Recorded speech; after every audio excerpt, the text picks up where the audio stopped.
আল্লাহর কসম মসজিদে বসে বলতেছি, এই সবাই যদি কালেমা নিয়ে মরতে পারে সবাই ইনশাল্লাহ জান্নাতে যাবে, সবাই জান্নাতি। তো কেন আমরা ঠেলা ঠেলি ধাক্কা ধাক্কি করবো? ঈমান নিয়ে যদি যেতে পারে সবাই জান্নাতি।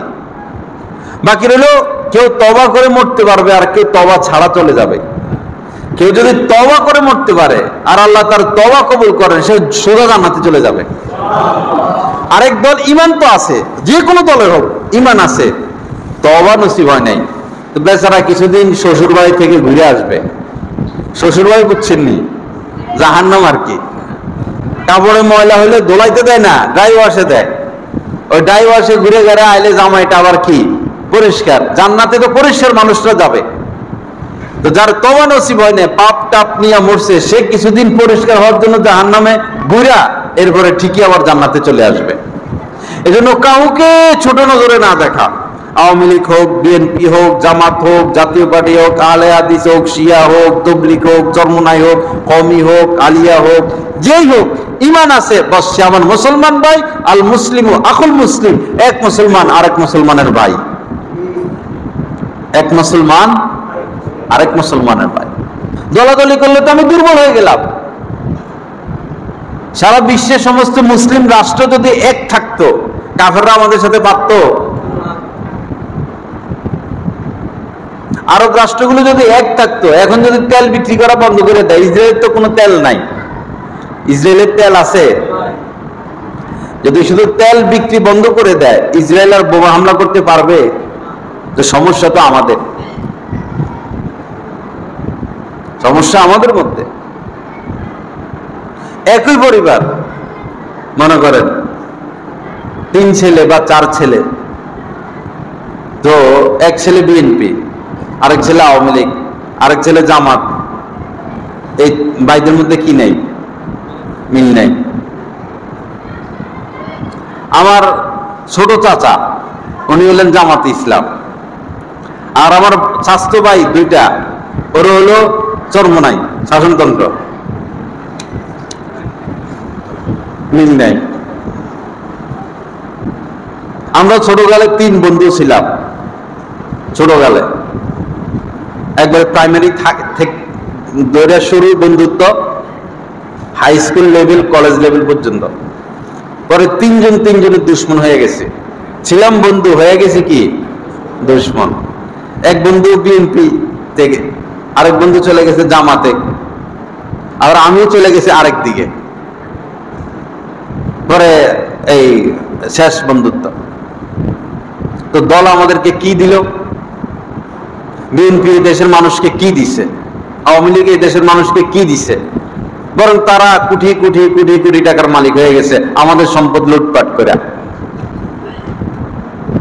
আমরা তো তাদের থেকে প্রত্যাশিত কিছু পাই নাই। দল করেন ভিতরে মায়া আছে, আসলে চিন্তা করে দেখেন না। আমাদের যে এমপি বৈরবের কি নাম না, পাপন শব্দ আন্দোলনের আরো আগে চলে গেছে লন্ডন।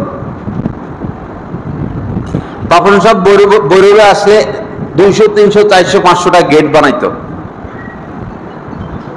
কোটি কোটি হাজার হাজার কোটি কোটি টাকার মালিক, ভ্যাকসিনকো কোম্পানির মালিক। এক শরীরে তার 100 কোটি টাকা উঠে। তা বৈরববাসী কি পাইছে?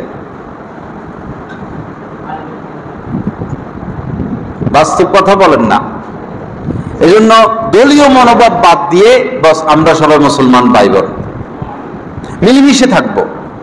আপনার দলের কথা মনে রাখেন, প্রকাশ করেন যে আমরা মুসলমান, বিদ্বেষ ভুলে যাই, হিংসা ভুলে যাই। কেউ কারো প্রতি হিংসা রাখা যাবে না, জায়েজ না। কেউ কারো প্রতি হিংসা রাখা, ওয়ালা তাহাসাদু, একজন আরেকজনের প্রতি হিংসা রাখবা না। আমরা হিংসা করি না তো, সবাইকে ভালোবাসি। যারা মাজারা যায় এদেরকেও ভালোবাসি, যারা সুন্নি এদেরকেও ভালোবাসি, যারা আটরশি এদেরকেও ভালোবাসি, যারা জামাত যারাই আছে, দেখা হইলে মহব্বত ভালোবাসা। আর ভাই ভিতরে ইমান তো আছে। এক বেদাতি লোক জীবনে কোনোদিন মসজিদে আসে নাই, নামাজও পড়ে না, পরে আমার রাস্তা জড়াইয়া ধরছে, গাছতলা গাছ জড়াইয়া ধরা, সে মনে হয় কান্নাকাটি করবে, এরকম অবস্থা। তো আমি পরে কথাবার্তা হইলো, পরে কি ব্যবসা আবার কয় এই মসজিদে খাজা মঈনুদ্দিন চিশতির নাম কেউ কোনোদিন নেয় নাই, আপনি নিছেন, এজন্য আমি আপনাকে মহব্বত করি। আমরা নির্দিষ্টভাবে কোন দলকে ছোট নজরে দেখি না, দলের ঊর্ধ্বে চলে আসতে হবে আমাদেরকে, সকল দলের ঊর্ধ্বে। আমাদের নাম আমাদের বাবা ইব্রাহিম কোরআন রাখছেন, সাম্মাকুমুল মুসলিমিন, তোমাদের সবার নাম হচ্ছে মুসলমান। এই পরিচয় আমরা বড় হব। আমাদের পরিচয় কি? আমরা মুসলমান। মুসলমান কাকে বলে? আল মুসলিমু মান সালিমাল মুসলিমুনা মিন লিসানিহি ওয়া ইয়াদিহি। নবীজি বলেছেন প্রকৃত মুসলমান সে যার দ্বারা অন্য মুসলমান কষ্ট পায় না। মুসলমান হই, ওয়ালা তামুতুন্না ইল্লা ওয়া আনতুম মুসলিমুন। আল্লাহ পাক কোরআনে কারিমে বলেছেন মুসলমান না হয়ে কেউ মৃত্যুবরণ করো না। কি উপায় কর? এই কথা বলছেন যে অমুক দল না কইরা মরো না, অমুক দল না কইরা মরো না, তমুক দল না কইরা মরো না, এরকম কোন কথা আছে? কোরআনে ওয়াহাবিদের কথা আছে, সুন্নিদের কথা আছে, আটরশি আছে, মাইজভান্ডারি আছে, এই দল এই দল ওই দল, এগুলো কিছু আছে? কোরআনের প্রথম কথা হইল নামাজ কায়েম করো, তার মানে নামাজি হও।